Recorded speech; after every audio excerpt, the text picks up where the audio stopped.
Et aujourd'hui, nous voulons parler d'un événement, et c'est la délivrance du peuple d'Israël. Nous voulons particulièrement parler sur le cantique de la délivrance pour Israël et pour nous.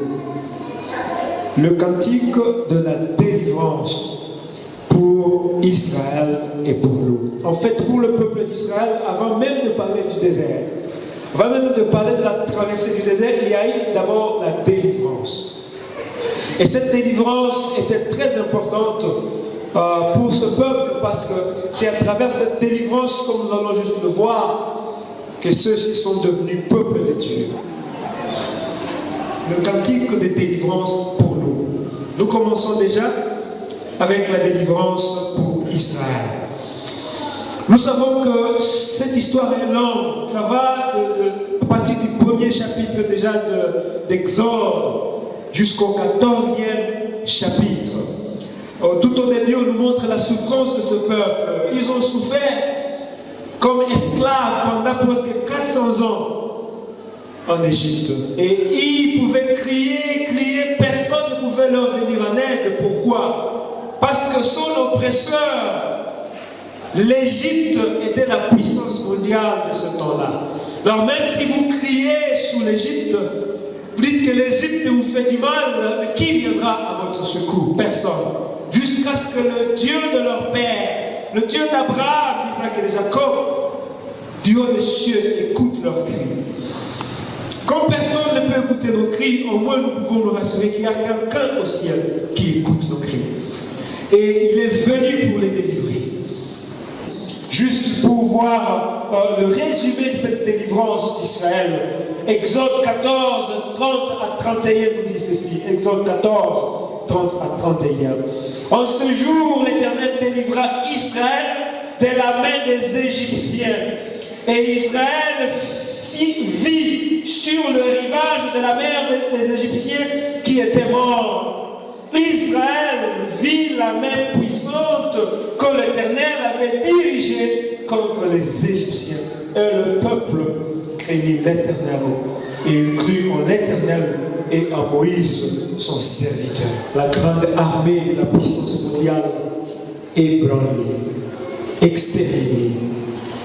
Mais le Dieu d'Israël, c'est le même Dieu pour nous, mes bien-aimés. Si nous essayons de voir notre vie depuis notre naissance jusqu'à aujourd'hui, le Seigneur nous a délivrés encore et encore.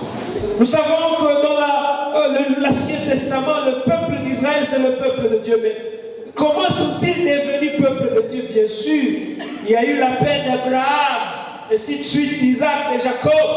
Mais ce peuple, pour devenir peuple de Dieu, il a fallu qu'il naisse de Dieu à travers ce symbole de baptême.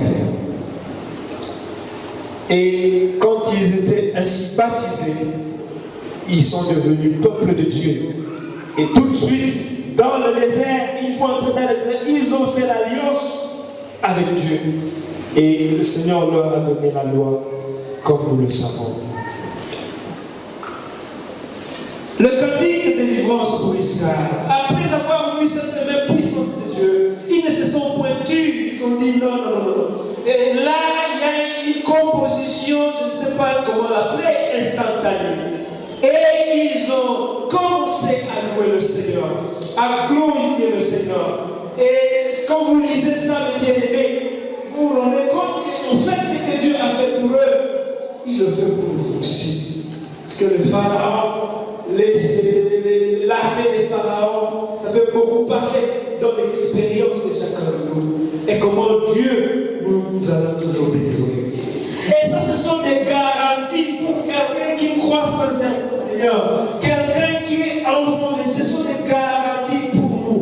Ça veut dire, quoi qu'il arrive dans la marche, en termes de problèmes, en termes de difficultés, en termes de croix, bien aimé, nous avons une garantie de cette bénédiction spirituelle.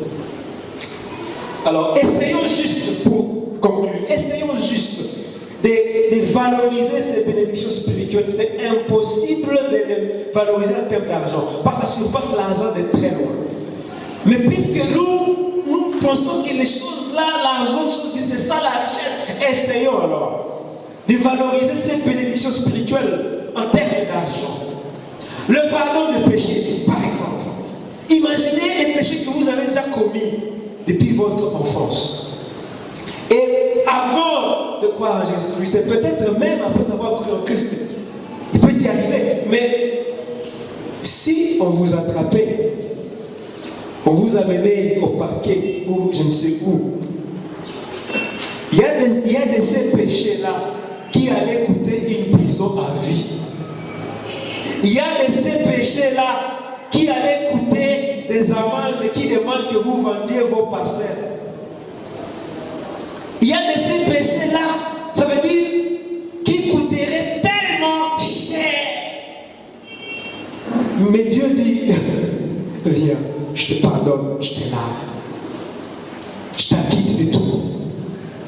Alors, calculez ça en termes d'argent. C'est combien estimé dans votre pensée. Mais il te le donne. C'est pourquoi lorsque tout ne marche pas et qu'il y a des larmes à cause de la douleur de la vie, fais une pause. Souviens-toi que tu es pardonné de tous tes péchés. Et commence à louer Dieu, ne fût-ce que pour ça. Quand vous chassez de la maison aujourd'hui, oui, les larmes coulent, mais rappelez-vous seulement de ce que vous avez en Jésus. Et que le cantique de la rédemption, de la délivrance, puisse sortir de votre bouche. Il nous donne la vie éternelle. Vous savez, vivre sur cette terre, nous dépassons individuellement combien par an? Disons peut-être qu'un individu dépasse, si on met toutes les dépenses, peut-être $1000 le mois et l'année. Alors, si vous vivez 70 ans sur la terre, c'est $70 000 en ce moment. Alors, bon, juste mettons les $1000 là, dans le royaume de Dieu.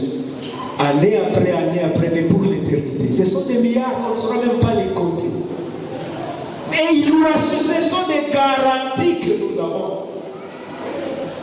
Mais bien aimé, il nous donne le Saint-Esprit. Et le Saint-Esprit habite en vous. Indépendamment de la famille à laquelle vous appartenez. Indépendamment de la maison dans laquelle vous habitez. Vous avez cru en Christ qui vous donne le Saint-Esprit.